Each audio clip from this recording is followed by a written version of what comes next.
That just keep you up taking me a shower. Uh, yeah, yeah, it takes longer. Let me get cigarette. Yeah.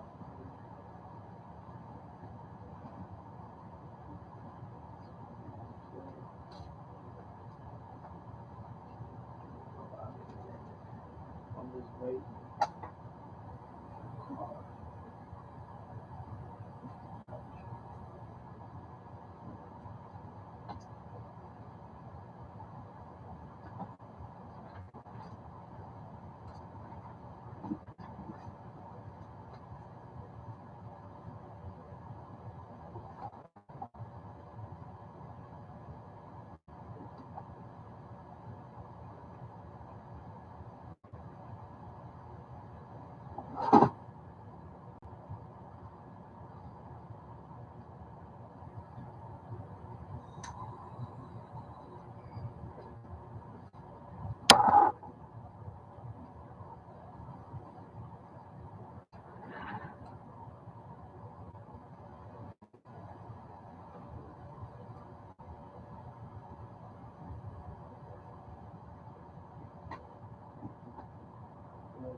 Yeah. Huh?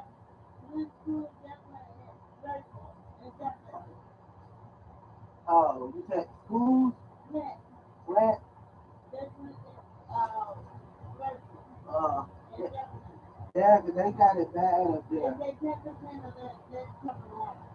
Yeah. Okay. They don't need it. All right.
Yeah.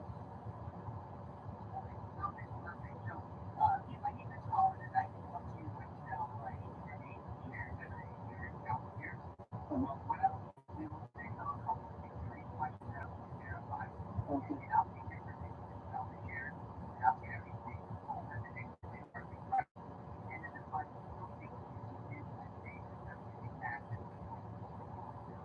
But we could be able to do that too because of my warranty account. Well, I can access the account. I just can't access my portfolio tab. I have the old account. Yeah, I have the old account.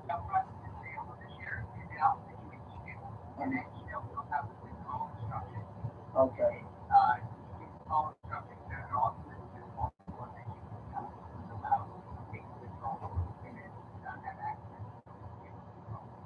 Okay.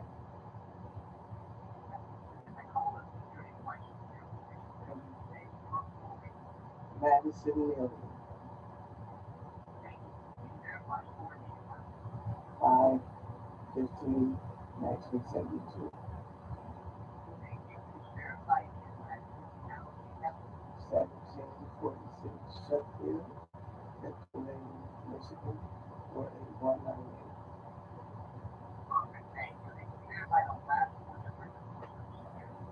9794.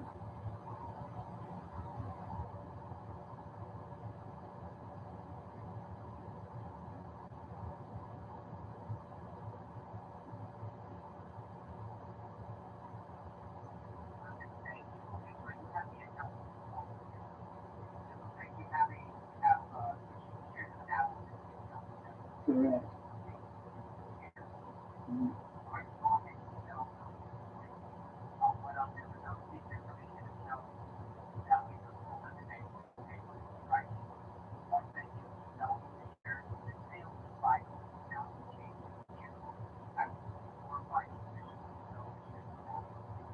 Okay.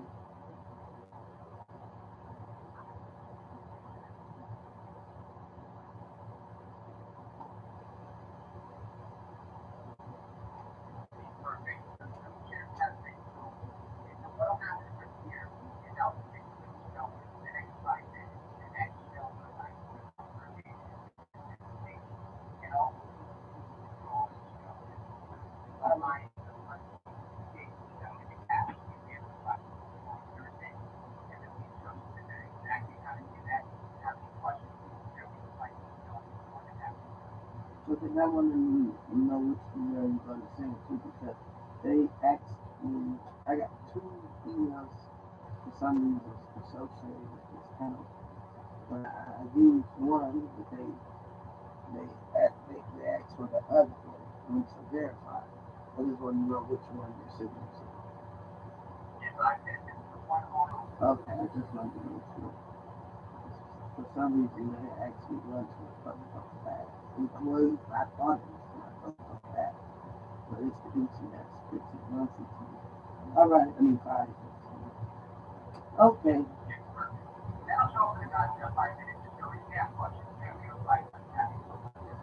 Okay. Go to that.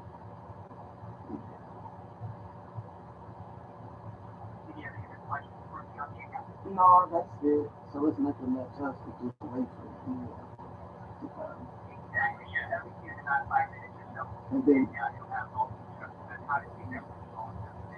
okay, so yeah, so nothing else for me to do today, right? I just wait.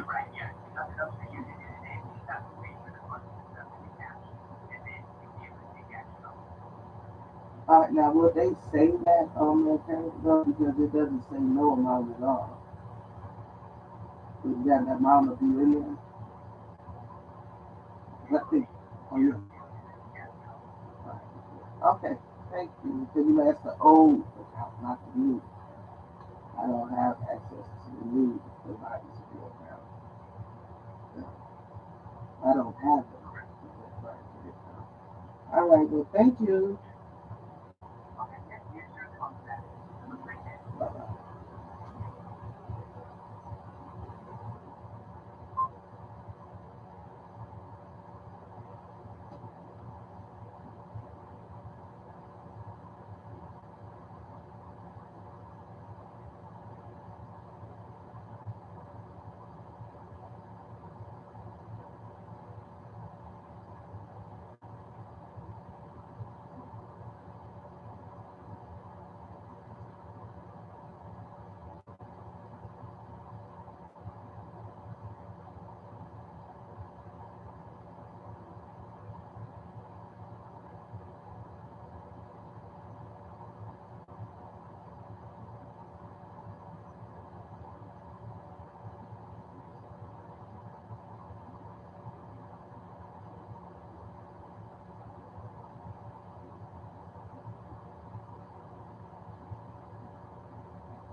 Sonata versus Honda Accord.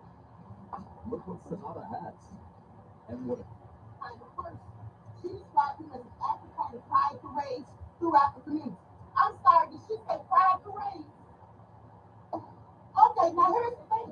How do we know this person who killed them didn't kill them because it was a hate crime? I'm saying it's just some people who's just that wicked. So that's something else that should be considered, not just taking this person's word. But let me continue. So she says he was very charismatic, larger than life, very helpful, very much a hard worker. I just can't imagine him being violent in any way, shape, or form. I'm sorry, I don't believe this all of a sudden. I don't believe this.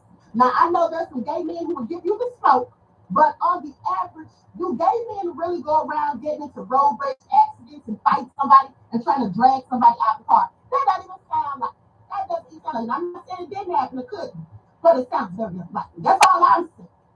Let me continue, because this sounds like a whole hate crime for us concerned. Now,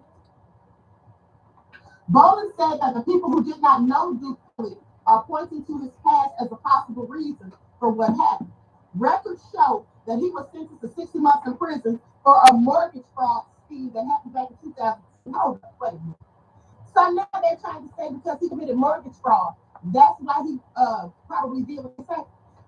Mortgage fraud doesn't have anything to do with somebody getting into a road rage incident and trying to grab or drag. Nene, did you start the car?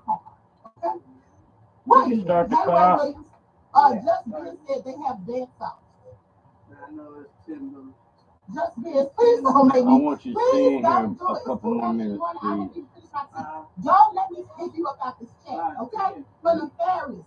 Just Biz. Now let me continue because y'all starting to get off track already. I see it coming. So Bolin said whatever Duke did, whatever he did then does not mean he deserved this kind of death now. That's true. Y'all are so crazy. Okay, so they say everybody has a past. Eric had passed, but he also paid for what he did, and it was a long time ago. Now, although it's not clear what's next in the police investigation, Bowen said that all of Duke's loved ones need to know more as they begin to grieve. They say Eric was loved by a lot of people, and he's no longer here to tell his side of the story. We need answers. I just hope that if there was wrongdoing done, that the person is held accountable. Now, the other driver has not been identified since that person was stopped Tuesday morning. So this is the picture. I'm gonna show you the picture of this man who died. The picture of the man who was killed. That the other driver claims tried to drag him out of the car. I wish there was some video footage so we can know if he's lying or not.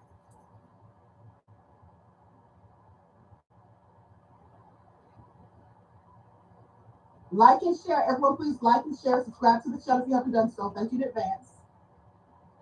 That's the man who was killed.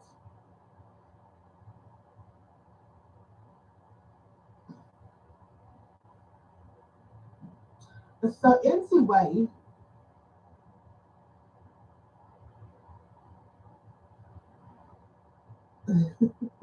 y'all are just too crazy. Early in the morning, Venus said, Queen, those earrings are on the chain. Love it. Thank you, Venus, beloved, for your kind words. Okay, now let's move on to the next story. I'm trying to make sure I don't get these stories confused, people. All right, here we go. Now listen to this nefarious. Now this was a 17-year-old. Now listen to this.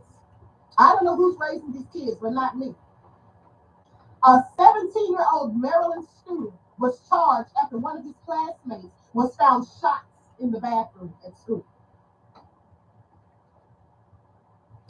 So a 17-year-old student was arrested and charged after one of his classmates was found shot in the bathroom at Colonel Zodak Magruder High School in Rockville. Now, the 15-year-old victim, who remains unidentified, was found with a gunshot wound in one of the school's bathrooms by a security guard. He was taken to the hospital for surgery and was in critical condition as of Saturday evening, according to the Montgomery County Department of Police. So a spokesperson for the department told Insider on Sunday that there were no updates on the victim's condition. Police identified Stephen Austin Jr., age 17, as the suspect in the shooting, according to a press release. Now, the school security became aware of the shooting at approximately 12:53 p.m. on Friday.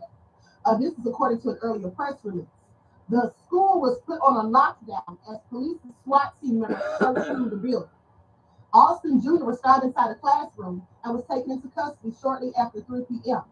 A privately manufactured firearm, or it's also known as a ghost gun, right? So they can't trace it, was found inside the school, which was believed to be the gun used by Austin Jr., according to the state. Now, police added that there was no evidence that the suspect was targeting any other students or school personnel. Austin Jr. is being held without bond and charged as an adult with attempted second-degree murder, first-degree assault, use of a firearm in the commission of a felony, possession of a dangerous weapon on school property, and a possession of a firearm by a minor. Well, he sounds like he's black from all the charges they have leveled against him. And plus, when they said no bond, I've never known them to give a 17-year-old white boy a no bond for a school shooting. Never known that. So anyway, it's clearly nefarious. I wonder how they knew he did it. Maybe he had a problem or issue with the guy and had gotten into it or something. Who knows? They didn't say why he was the suspect or why they felt like he did it. Let me read some of these comments real quick.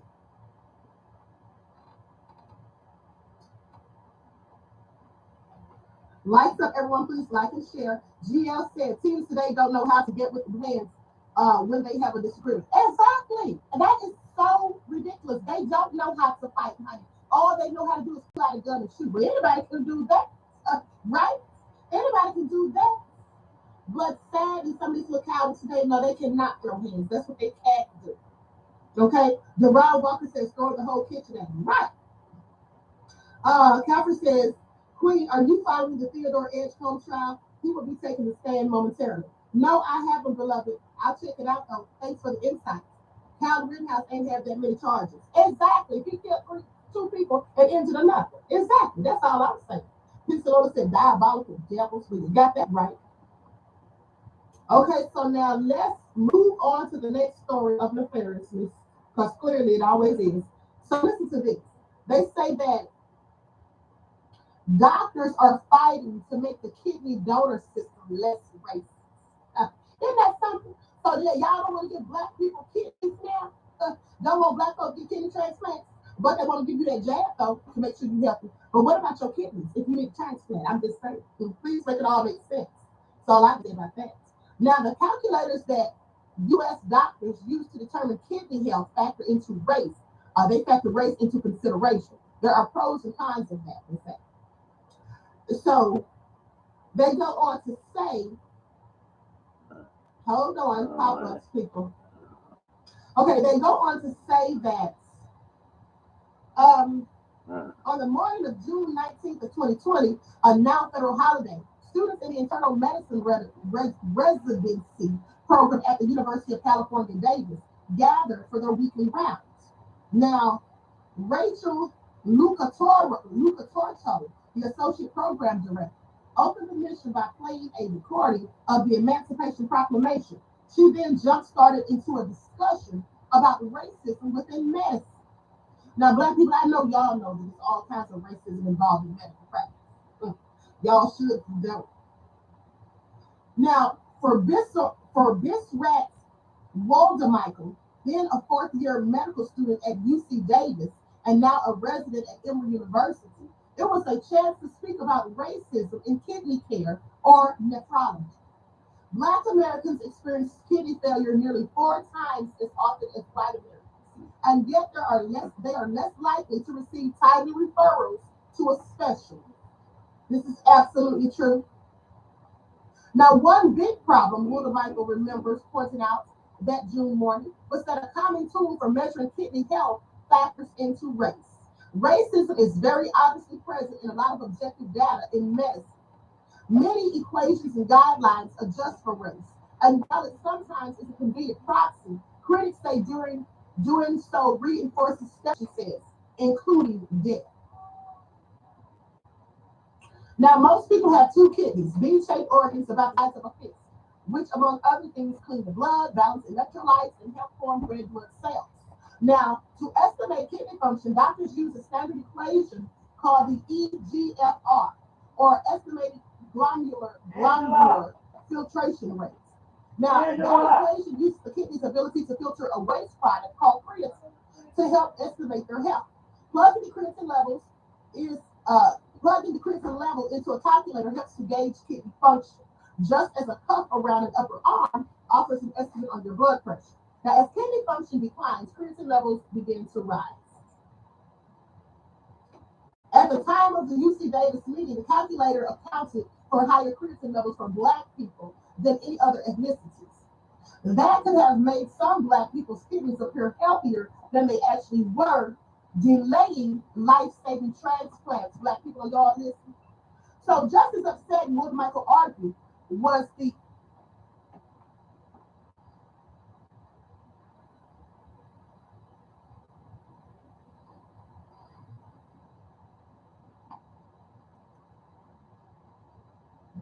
Got this all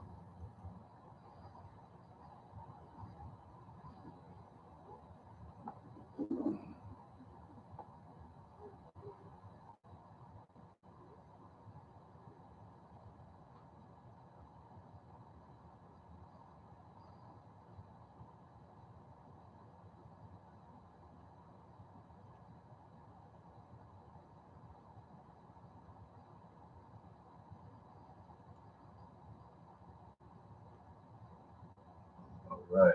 So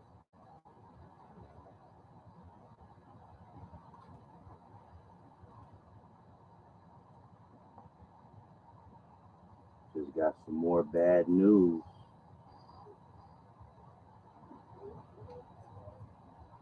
A second co-worker of my auntie, she was a DSS worker here in Michigan. She passed away last night, and my auntie is real broke up about it. I remember this lady. She would bring her nephew, and my auntie would take us, like to Fairlane and different places like Farrell's to eat. She was a nice lady, white woman. But that clicking is my insulin pen. I'm gonna go ahead and take the insulin and get it out of the way. Hold on a second.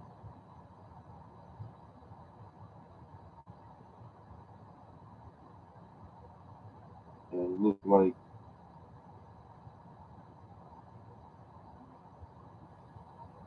I have to get a new doctor. And I kind of figured this would happen after my grandmother passed. Um, I thought he was a great doctor, but when your girl thinks that your doctor doesn't want to see you anymore, it's probably best to listen to her.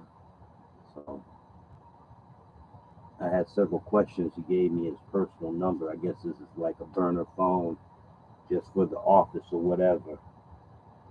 And what are you two doing?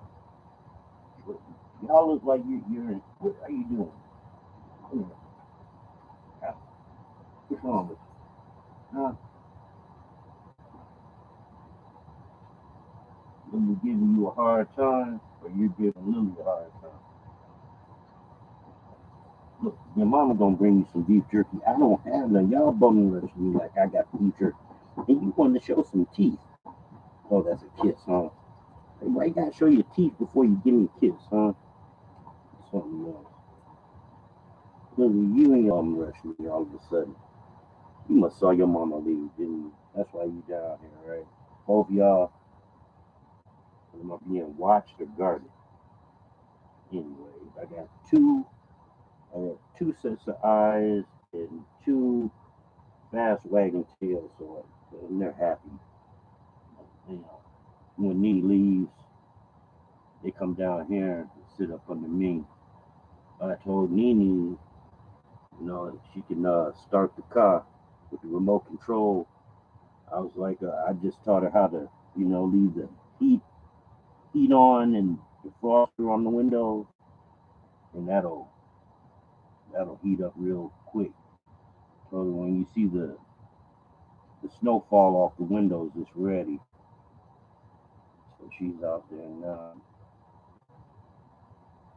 I love that girl. She's so damn good to me. I'm worried about my auntie. I don't like it when she's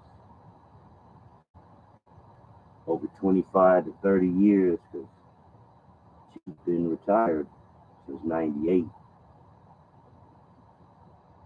She got to enjoy her retirement. My mother didn't. My mother took a medical retirement after her second heart attack up at Mackenzie High School. She didn't even get to. Yeah, that's how I'm doing. I just told them fine. I'm not gonna tell these people when I'm in pain. I don't need anybody worrying or doting over me. I can take care of myself. At least I think I can. Apparently,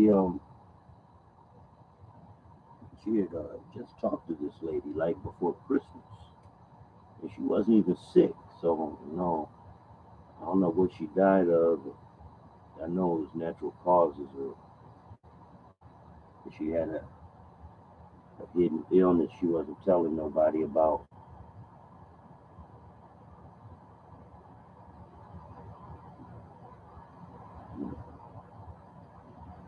Miss Dorothy, rest in peace, sis. You're a good friend to my auntie. It's hard to find friends nowadays.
My email list, my following, my influence, my team, my brand.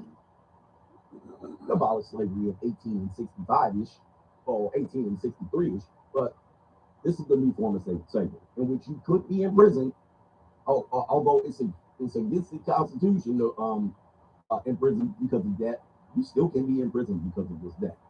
Now, you legacy ninjas are ripe for the picking for this system. That you ninjas that come on here and say, well, it's my legacy, and how do I pass on my legacy? All right. You ninjas are ripe for the child support system. These child support commissioners love you.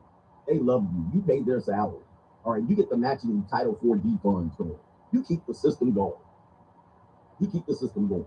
And so you want to pass your legacy on, and then your excuse is because you want to pass a legacy on, you just avoid all the depths and try. You just ignore them. It ain't gonna happen to me. Oh, she ain't like that. She gonna be different. Blah blah blah blah blah. And you legacy ninjas are just right from the picket for the child support system. They love you guys. All right, system in America unfortunately has a factor that you're not considering. The legal system. The legal system of your state is always in play. She can use that whenever she wants to. Okay? She can use that whenever she wants to. As a matter of fact, they had a song by Gladys Knight called Mr. Welfare, in which they encouraged you not. She encouraged you in the song not to break up the home in order to please Mr. Welfare. All right, but you guys still in 2022, still walking around here talking about passing on your legacy. All right, despite the fact that I gave you so many alternatives to be able to do it, and I will try to review it if I have time, but I do am on a restricted time schedule. Okay, here's how they're going to get you. He says passing down the slave legacy. Exactly. All right. You know, in the slave days, they used to have the whole idea of the breeder or the mother having the child and then the child being sold into slavery. We still do that today. We still do that today. And then we do this via the public school indoctrination camp in which you have a child. You guys are separated from the child. The child is then passed on into slavery, into the public school indoctrination camp, and then thus becomes either a criminal, a teen father, a runaway, a drug addict, fat, overweight, non-producing, right? And then it is sold into the public school indoctrination system, and then probably picking a variety of genders, gang banging, and all kind of stuff. Hey, it's the same story. There's nothing new under the sun. It's just another sad love song. Anyway, all right, because I know people are going to get hurt feelings on this one. We do have to put up a disclaimer on this one. All right, we have to put up a disclaimer. And despite popular opinion, I'm not going to rail on women on this one. Both people have taken responsibility for this one. And I told you it's 2022. I'm going to put this in the lap of you legacy ninjas, of the Gumps in a sense. You guys keep falling for this and then acting like it's going to be different. Okay, they're going to use this one. The best theory. You want to accuse the mother of being a child support hustler, a scammer. And you're going to go to your court commissioner, which is not going to be protected under the constitutional court, your rights as a constitutional U.S. citizen. You waive those rights by participating in the state system of marriage or child production. So you have no rights as a U.S. citizen in these courts. These courts are not. I'm being nice here. These courts are not the typical courts. These courts aren't the real courts that you get in a civil or a criminal court. You have no rights. If you never marry, you definitely have very little rights. You're going to be fighting like hell. But anytime something doesn't go your way, anytime they do something that's going to be against you, they're going to use this phrase: the best interest of the child. The best interest of the child. We're doing this in the best interest of the child, meaning that if you're subject to child support payments that you cannot afford, it's too bad. You can go live in a cardboard box because it is in the best interest of the child. If you're getting your wage garnished and you can't support your second family because you're out here spreading the seed wild, and you're like, hey, commissioner, not judge, commissioner, I can't afford to pay this support. I can't afford to have these wages garnished because I can't support my second family. Well, that's too bad because in the best interest of the child, they should get this money. Okay, hey judge, a commissioner, I cannot go to work because my work license is suspended. I'm a forklifter and I have to have this certification. I have to have this license from the state in order for me to work. So I can't have this license suspended. I have to go to work. And the commissioner will say, well, in the best interest of the child, we must suspend this because we need this money. It's the only way we're going to get you to pay up. We're going to punish you into debt servitude. Okay? And so, for the most part, this will be the excuse that they will lay on you in order to subject you to do just about anything the court wants to do, and you can't do anything about it. Okay? So you legacy ninjas are going to get torn up on this one. Okay? What can you lose when you go into these courts? If you get put on the child support collection system, meaning they're going to call it something like Department of Child Support Services, Department of Family Support Services, they're going to put it under some sort of pleasant name to get you to understand that this is a debt collection program. All right, nothing different than the people who call you up when you're late on your credit card bill. All right, this is a debt collection program, and I'm going to show you proof here. If you fall behind on your fees, meaning you're in arrearages, this is what they call it, arrearages, and you're in a certain percentage of arrearages, what you can do is lose your freedom. We're going to go over that, so hold that thought. You can lose your freedom. You can get thrown behind bars. Now you're going to say, hey, wait a minute, there's no such thing as a debt prisoner. Well, in this case, they get around that by saying you violated a court order. All right? Not because you're not in jail because you didn't pay your debt. You have this debt. You violated a court order. So that's why you're in jail. All right, so we'll get a second. You can lose your passport. They want to keep you in this country. They don't want you to flee. They want to keep you here. And so they will suspend your passport. They won't allow you to renew your passport, et cetera, et cetera. So then you're not going to travel with the travel boys on YouTube. You're not going to Colombia to go get no peace leave. You're staying right here in Montgomery, Alabama. You ain't going nowhere. And so as a result, they suspend your passport. You have no ability.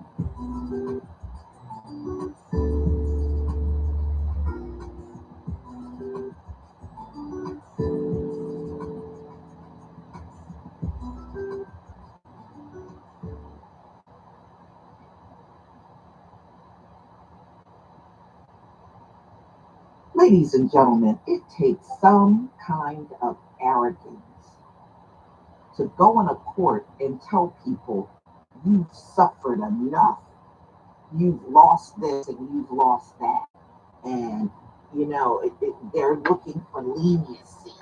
Well, then every damn prisoner in the penal system is looking for leniency too, you know.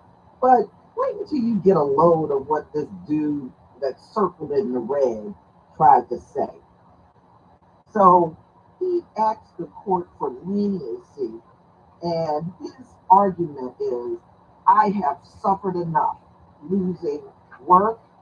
He lost his access to an Airbnb and his TSA pre-check status. Well, isn't that everybody in the damn penal system? They can't go to an Airbnb or be checked by the TSA, and they certainly can't go out in the public and get work. Okay, so what have you suffered that no one in the penal system didn't already suffer?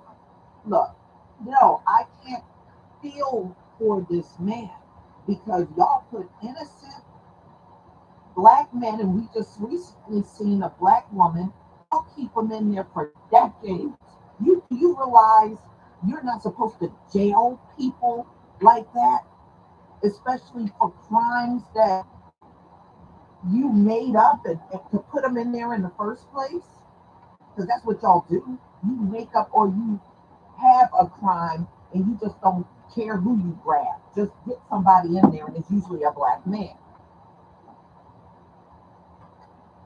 Well, how would you like if black men in the penal system, when they come up for court, they stand there and say, I've suffered enough. I've been in here for X amount of years before my trial. I have suffered mental breakdowns and everything. I've been punished enough. Y'all know you would just laugh and they be talking about that black man like a dog. We all know that. But when it's them, they can go in a courtroom and say these things. And your butt is in the wrong and you committed a crime. Okay, come on. Woo, these people are arrogant, and you can see how cut off from reality they really truly are. Okay, I mean, Siri, you got to be out in left field to walk in a court and believe that you're in the right for saying these things and you committed a crime. Woo, man. A Capitol rioter defendant claimed he was barred from Airbnb and Lyft and lost his TSA pre-check pass after his arrest, according to a legal filing. So I guess those things are supposed to compensate for a sentence from the court. I'm sure there have been millions of people that been and they lost their jobs too. Sorry, I ain't feeling it. Okay, Justin McAuliffe, he is saying that he pled guilty to a misdemeanor charge of parading, picketing, and demonstrating inside the Capitol grounds in November of last year. He is due to be sentenced on Friday in a formal request to the court for leniency. His lawyer described how the plea has already disrupted his life, and an accountant living in Belmore, Long Island. Oh my goodness, the insurrection has disrupted his life, y'all. He needs leniency. I ain't feeling you, buddy. Ain't feeling you.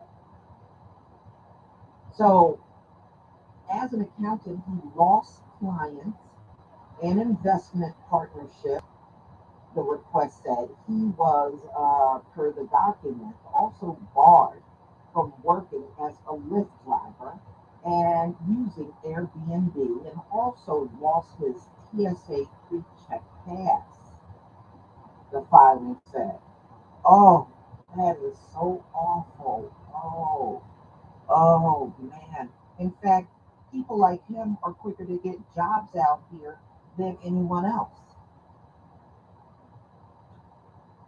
Uh, uh, uh. So they did contact Lyft, Airbnb, and TSA to see if all of this was true, but none of them made any comment.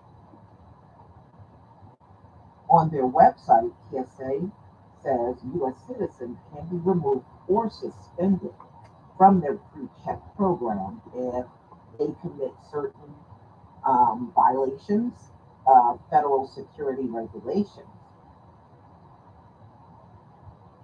So it is unclear whether Mikhailov was a host or a guest on Airbnb. The website states that it conducts criminal background checks on both. In the filing, he said he was harassed on social media following his arrest. He did not feel welcome in his own neighborhood. Now, I want y'all to think about this. Listen to all the things he's saying, right? And think about, I want y'all to keep in the back of your head a black man that has sat in jail accused of a crime for the last 50 years. No crime was committed, but he sat in jail for 5 decades. And listen to what this man is whining about that really did commit a crime. Okay? The document also states that he has been moving towards personal redemption and growth since the insurrection. His wife has filed for divorce the day after his arrest, but the couple is now working on their marriage again. He faces up to 6 months of imprisonment, a fine of not more than $5,000, and a term of probation. Uh-huh. Y'all still thinking about 50 years behind bars for a crime you did not commit. And this guy wants you to take it easy on him because he can't go to an Airbnb or drive a Lyft. Uh, he can't drive for Lyft. And that's punishment enough. I'm sorry. I'm sorry. Maybe if you had a more fair criminal justice system in America, I might feel a different way. But you don't have that in place. You got this garbage in place that jails innocent people, and then stories of exonerations come out every day. So when you have these little piddly reasons on why you deserve leniency, you should be laughed out of the court as far as I'm concerned. Ladies and gentlemen, never let go of that 50 years of not committing a crime, but you sat in the harshest prisons in the country. Let me know if you feel anything for this guy because I'm sure not. I ain't feeling a damn thing. Please leave your comment and subscribe. Don't forget to hit on the notification bell, and I'll see you on the next video. And just think about it. We just seen one light sentence after the next. One site, this one is getting probation only. This one is only in jail for 30 days. This one, and you saw how violent the insurrection was. Enough said. Peace, family.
I'm no author, and I sell literally thousands of books on Amazon every single month. And you know the crazy thing? I didn't write these books myself.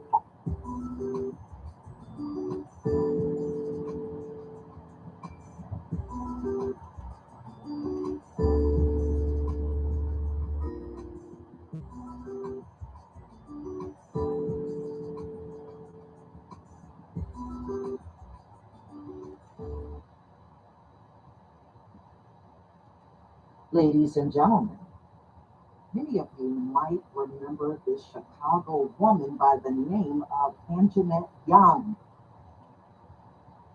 Her apartment was raided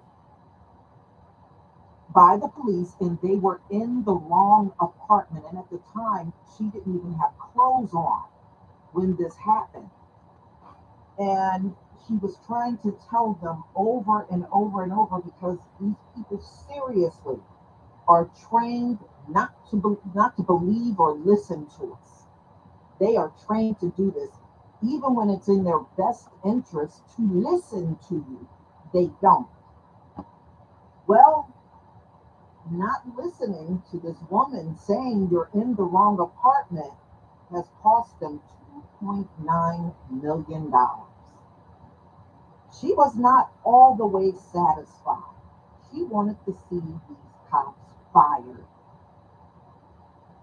Well, what Anjanette Young does not understand, it is really better for her to take the money, because even when you fire the cops, they just go over one town or go over actually get jobs.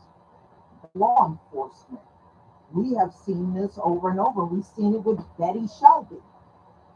So firing them is not really a deterrent in America. America over glorified cops. So these cops can get fired, and within a week or two, they got another police job, or they're with the sheriff's department. It really doesn't matter. So she got a settlement of $2.1 million, but she said she would have rather seen the cops get fired. So a Black woman who received $2.9 million in settlement over a botched Chicago police raid said she would have happier if the police involved were fired, and she didn't receive a dime.